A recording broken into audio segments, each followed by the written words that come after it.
Samantala, sa loob ng maraming taon, kilala ang indie film production sa mga proyektong may social relevance at nagbibigay boses sa katotohanan.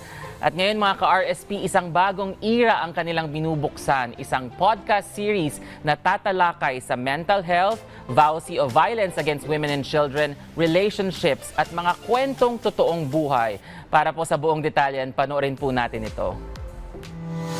Sa loob ng maraming taon, patuloy na ginagamit ng indie film production ang sining bilang paraan para magmulat, magbigay boses at magkwento ng katotohanan. Bilang isang independent film group, nakilala sila sa paggawa ng sensible indie films at mga proyektong may social relevance. At ngayon, isang bagong era naman ang binubuksan ng Indie, isang podcast series na tatalakay sa mental health awareness, vowsy, relationships, communication, at iba pang kwentong may koneksyon sa totoong buhay. Style ng indie. Medyo nagkakaroon siya ng bagong lasa sa perception din. Bagamat nandun pa rin yung mga fundamental principle ng mga aral, ganun, pero nagkakaroon ng mga bagong style, bagong program. Dito malalaman natin yung sariwang pananaw ng iba't ibang tao sa iba't ibang antas ng lipunan galing mismo sa salita nila.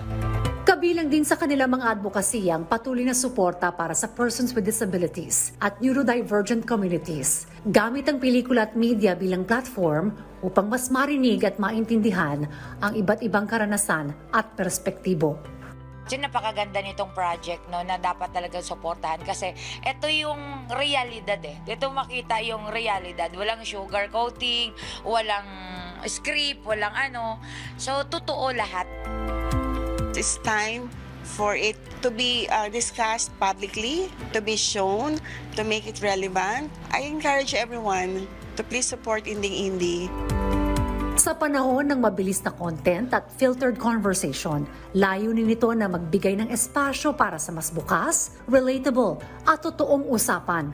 Ito na ang bagong direksyon ng independent film and storytelling, where stories are seen, heard, and felt.